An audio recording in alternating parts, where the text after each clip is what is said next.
And I know people can't see you on Periscope, sorry, on Instagram. So let me see here. Yeah, See everybody. Oops. Is that showing right? Yeah, there she is. Hey.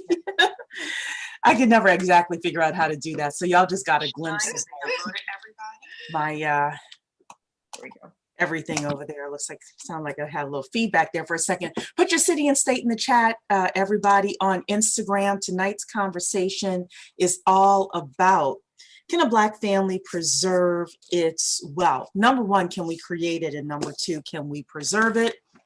Big announcement that we are letting everyone know today. So hello, Shadow Music, peace to you too. How you doing?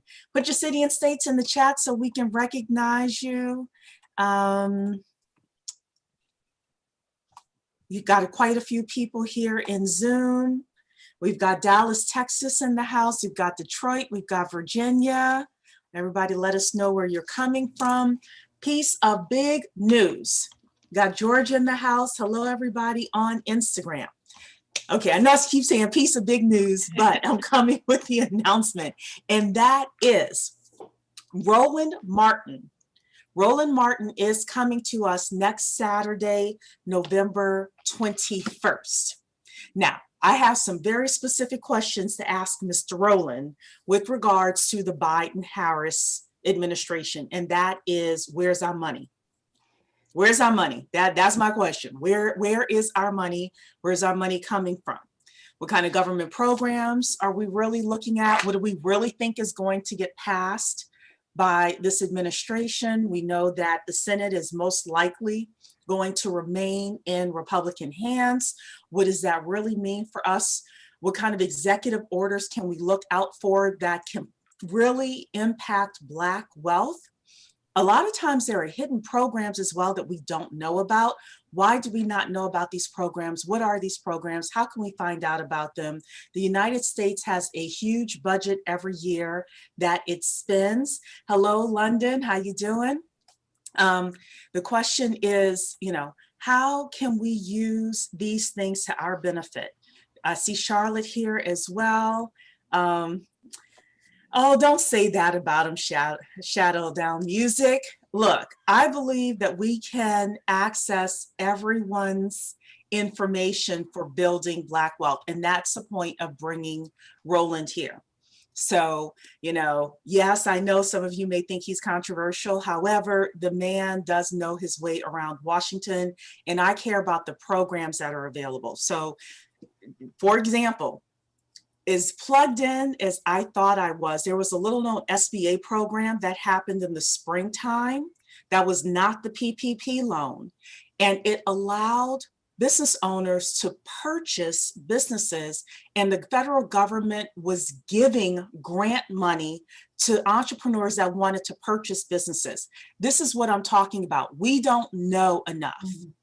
We don't know enough about these programs. We don't know they exist. Other people know they exist, and they're taking advantage of these things. So I don't care where we get the information. We've got to have the information.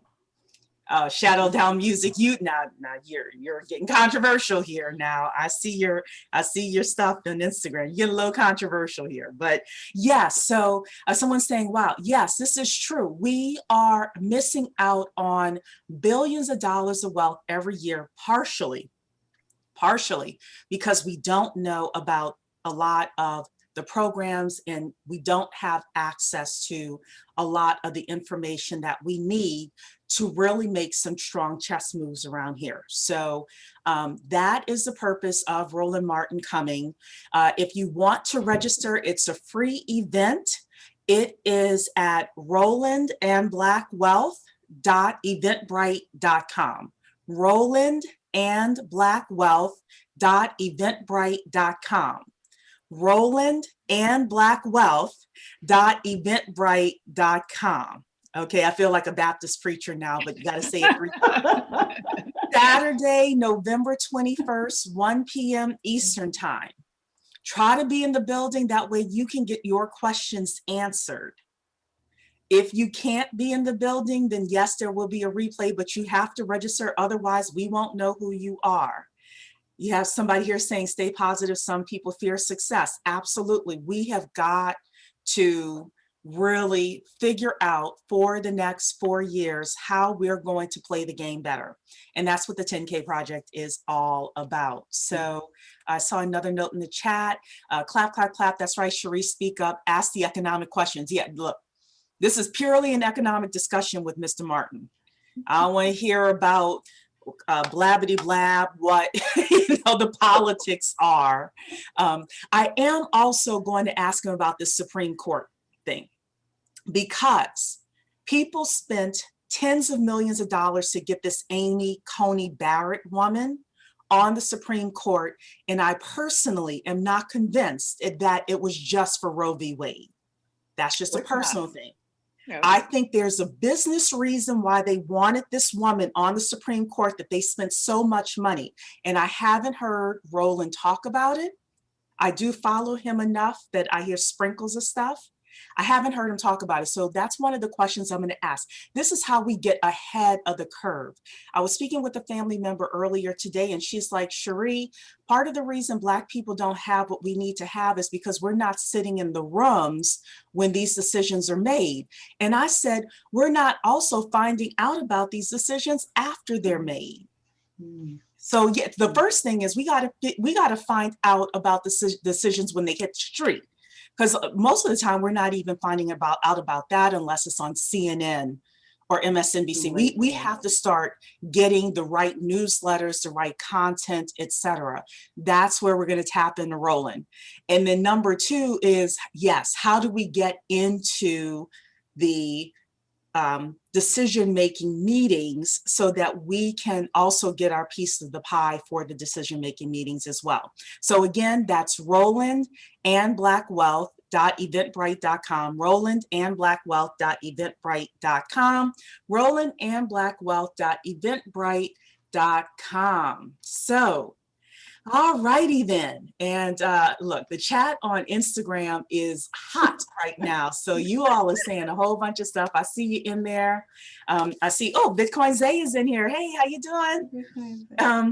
All righty, everybody. So I have everybody on Instagram. I have Talisha Shine and Dr. Keisha Waddell in Zoom with us. You'll be able to hear them. You won't be able to see them. But the conversation tonight is centered around this book here, Family Wealth by James Hughes Jr. Family Wealth, James Hughes Jr. Family Wealth, James Hughes Jr. So I have been reading a lot from this book, and we've been talking about building wealth. And this book was used by a Black family in order to grow. They started, it's $25 per month per family member, and now they have 7 figures in cash and assets, and they use this book. So what we've been doing, number one is we were able to interview them, and we did a 90-minute interview. They talked to us about all sorts of information with regards to starting their family bank and building Black wealth. Building Black wealth. And number two is this book says that 20 years is short term for building family wealth. Long term is 4 generations or 100 years. 4 generations or 100 years. So we need to, as Black people, really start thinking. Somebody's asking what's the book in. Family Wealth, James Hughes Jr. Family Wealth, James Hughes Jr. We need to really, really start thinking strategically about our families and about how we help our families and our great-great-grandchildren preserve the wealth that we're creating in this generation.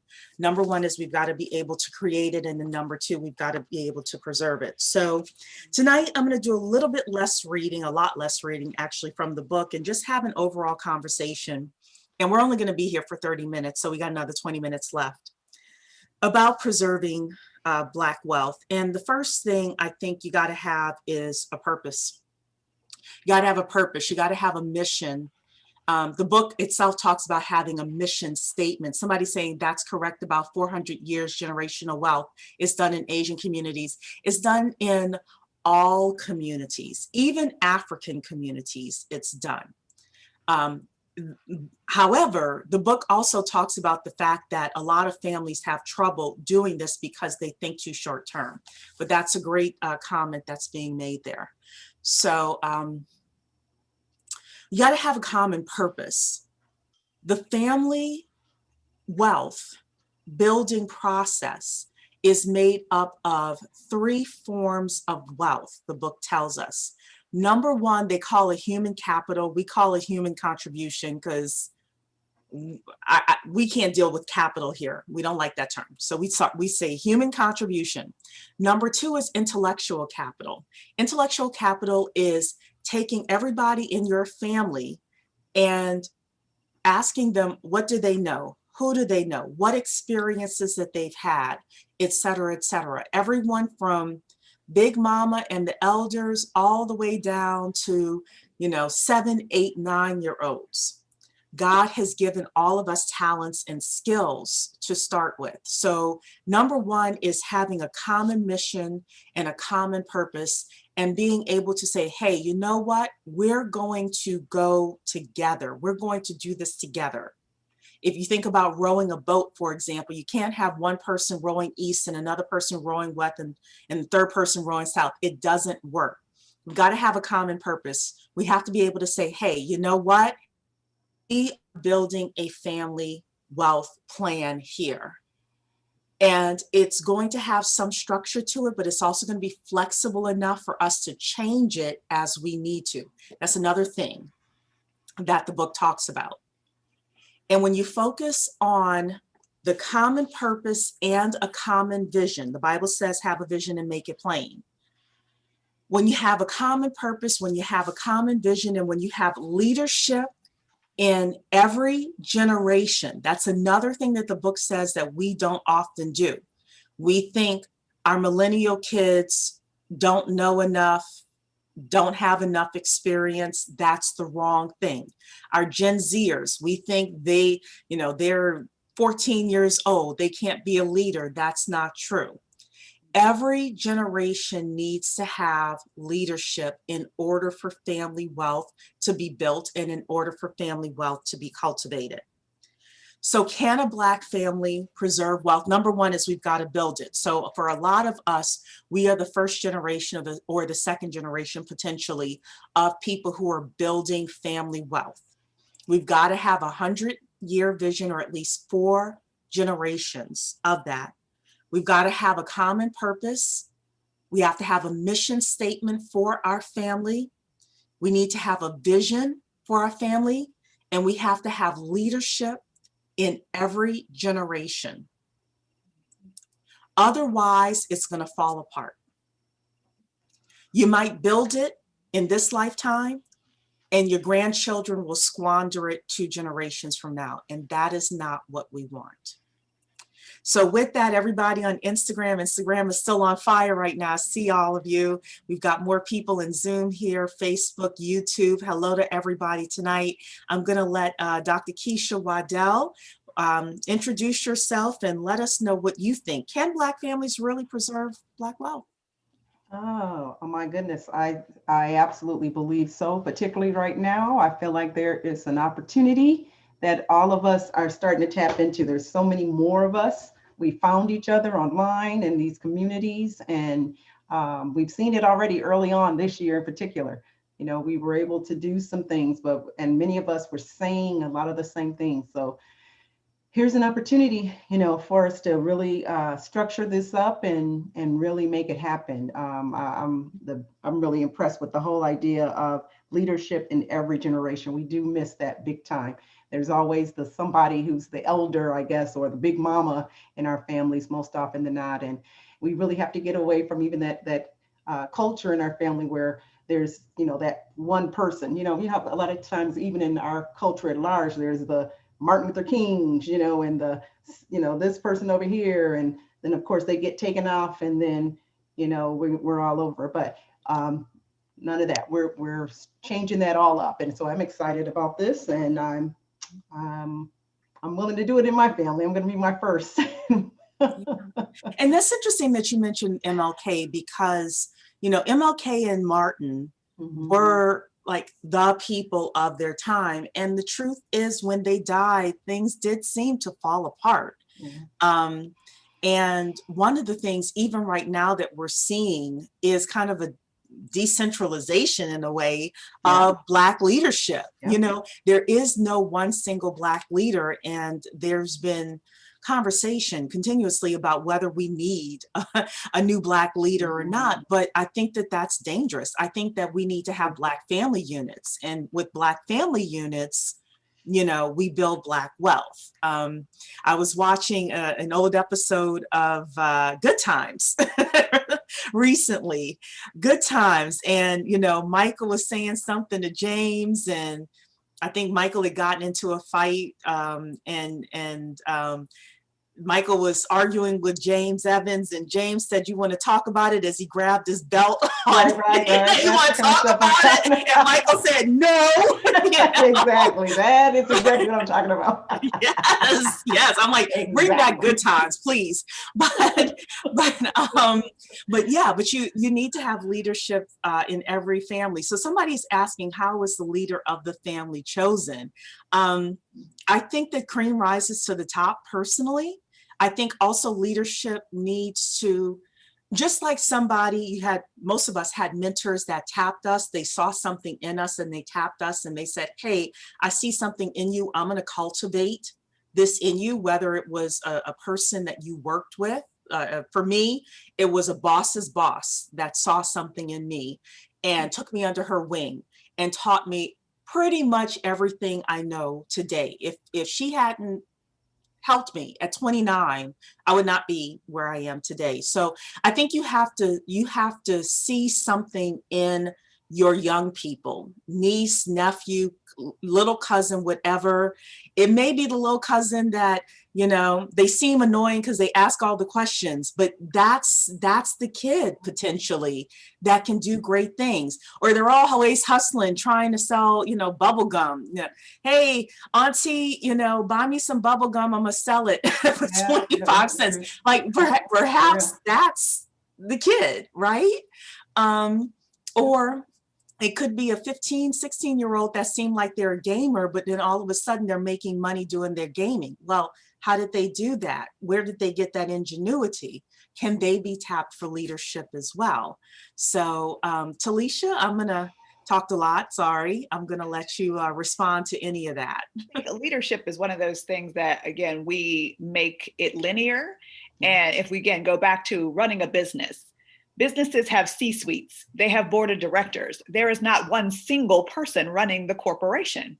There's a lot of different people that have a lot of different skill sets. That's why they're tasked to do the job. So yes, you have a CEO, but you also have the chief financial officer, the chief technical officer. You have other people there because their skill sets are different and much more aligned to what they're tasked to do. So I think that's where we don't need a single like monarchy kind of style. That doesn't work in a business. You don't have one person making every single decision. There's a kind of a cooperative. And I think if we look at leadership in that way, it's just the skill set that is needed, that you're showing the prowess to do the thing that you're supposed to do and that particular task, then you lead that task. You're not the leader of the group. So again, it may be just like semantics, but I think that's where we're looking for someone, again, to save us. We're looking for that one person. We really do need to take proactive and responsibility for ourselves and then tap and say, okay, I know where I have a deficit. I need to now combine and collaborate with somebody to kind of bolster that. And that's, like I said, a C-suite is made up of a myriad of people with different skills to make sure that the organization has a common goal and they reach it all together. Absolutely. So for everyone who wants to know, we're doing the Black Family Wealth Challenge right now. If your family wants to start the process of building family wealth within our families, go to familywealthchallenge.black, familywealthchallenge.black. Check us out. You know, we have a video there. We talk about what we're doing, and hopefully you will want to be a part of what we're doing. Next Monday, 8 p.m., we have a guy named Calvin Williams on to come talk specifically about creating a 100-year family wealth plan. next Monday, 8 p.m. So everybody on Instagram, Facebook, YouTube, etc. If you want to be in the building, it's FamilyWealthChallenge.Black. If you're already a part of the 10K project, you're already a part of the challenge. You just need to sign up on Zoom to attend the classes, and those links are in your emails. So FamilyWealthChallenge.Black. Thank you, Rich Poor Girl. Thank you so much for putting that in there. So we have another 10 minutes left. I didn't honestly have much else beyond that, except to say, you know, Talisha's right that our families are businesses and they need to be treated that way. And if we look, actually the book said something that I want to point out again to people. Every business has assets and liabilities, right? Assets move the business forward, liabilities, you know, take the business back. I'll give you a great example of a liability. T. Harv Eker says that when drama goes up, profits go down. Now he's referring to a business. When drama goes up in a business, profits go down. Well, if your family is a business, when drama goes up in your family, how many of us have drama in our families that have drained our wallets? The same thing happens with our families as happened with businesses.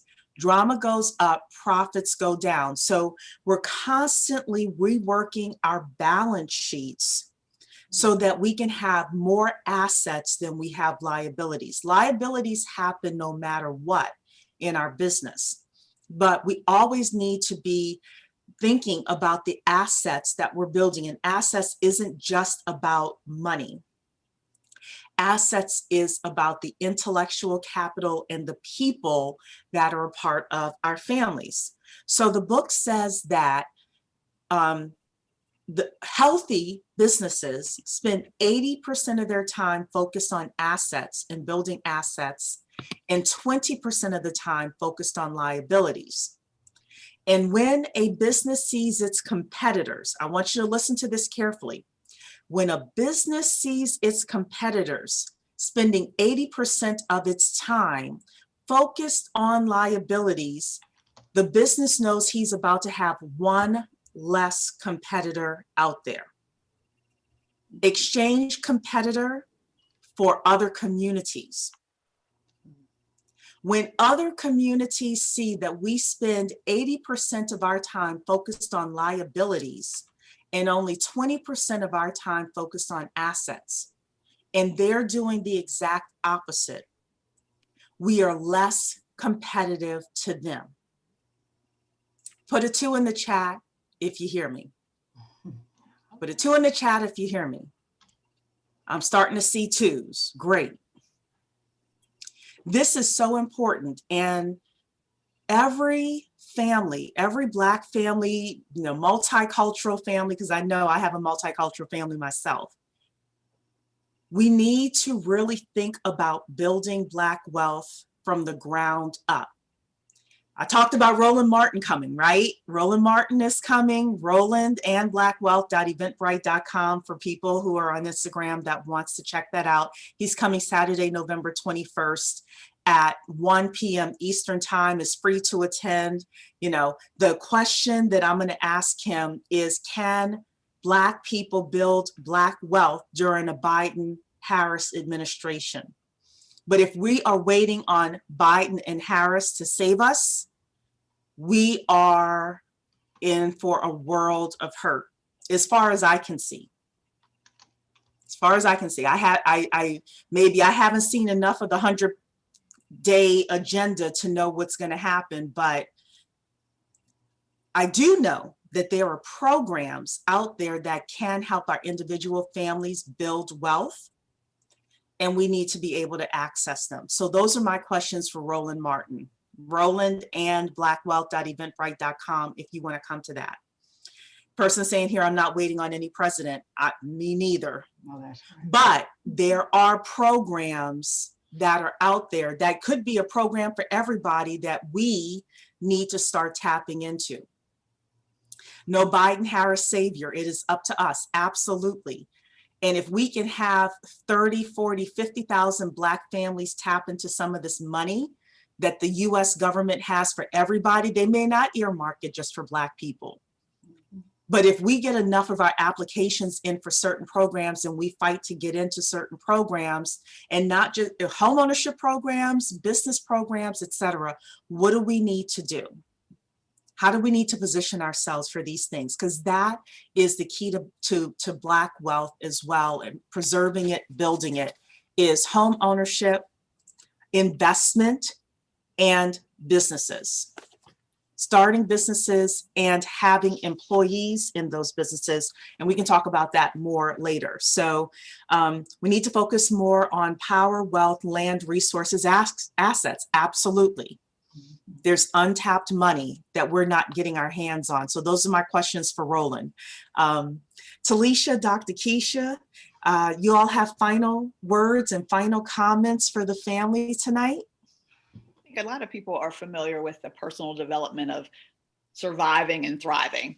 They get that kind of, you're just doing something to just get by, or you're actually thriving. You have to think of businesses, and more importantly, your family business, in the same thing. Either you're moving or you're mitigating. And moving means that you're growing your business. That's the whole point. Mitigating means you're just all worried about your problems. You're not moving the business. You're not even functioning the business. You're mitigating all the problems that surround your business. So when you look at those things, you have to be very clear about what you're doing and why. And that needs to always be your linchpin, or that kind of thing of like, where does that balance lie? Are we moving forward? Mm-hmm. And you have to have everybody aligned to do that. Because again, if you're mitigating constantly, oh, we got to drag somebody, or we got to convince, or we have to have this talk again, you're not running your business. That's a liability. Exactly. So we really need to think about movement and mitigation, and how we prevent that, or at least lessen that, mm-hmm. and truly get about the business of moving the business forward. Mm-hmm. And hold on, Dr. Keisha. As person's asking, can this be implemented with my family members on an international level? Absolutely.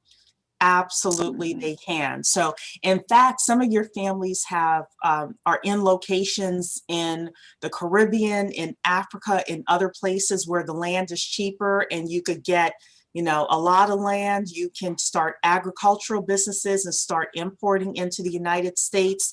The world is becoming much more global, and it is time for us to take advantage of that global business. So yes, absolutely do that. So Dr. Keisha, I'm so sorry. I wanted to answer that question. Oh, no problem. I just wanted to tap into that whole idea of family. We might need to expand our idea of family. Speaking of businesses, many businesses today are merging together to be stronger and meet the needs of the marketplace. Sometimes your family might not be just your flesh and blood type family. You may have to absolutely reach out to these families and these communities that we've, met on, similar mindsets and such, in these different groups that we've met people through. I know a lot of people I've met in my 3 years in being involved in our groups here. I've met people who are family that I wouldn't mind spending money with and sharing things with, more so than my blood family in some cases. So we all say that sometimes. And I know I'm not alone with that, when we're talking about this kind of thing. But just keep that in mind, that family can be a expanded collaboration as well. Absolutely. Absolutely. So we are nearing the end of our time together today. We said we would come on for a half hour and just talk about this topic. So, as we think about it, we are looking at preserving family wealth. Really is, how many assets are we adding every year to our family balance sheet? And assets is not just money. It is also, and probably more importantly, the people that are coming into our family. Number one, the skill sets that they have. Are we thinking strategically about our families? Are we moving our family members around a little bit like chess players? Are we strategizing with regards to our family? And does the family have a common purpose, a common vision, and a common mission? That is the key to preserving Black wealth. So if you are not on our email list, we do a lot of discussions with regards to how to build Black wealth, alternative investments you can be part of. We're working on a big master plan. So, but you got to be a part of our Monday night sessions in order to hear about that. So come join our email list at the very least. Come to FamilyWealthChallenge.black and just hear the video, put your email address in. If you choose to do nothing else but do that, then you'll get on our email list and we will be able to continue to communicate with you. Thank you so much to everybody. I hope you'll consider joining the Black Family Wealth Challenge, FamilyWealthChallenge.black. And yes, Dr. Keisha, thank you so much. All righty then. Thank you everybody on Instagram, on YouTube, on Periscope, on Facebook, and in Zoom. Bye everybody. Good night.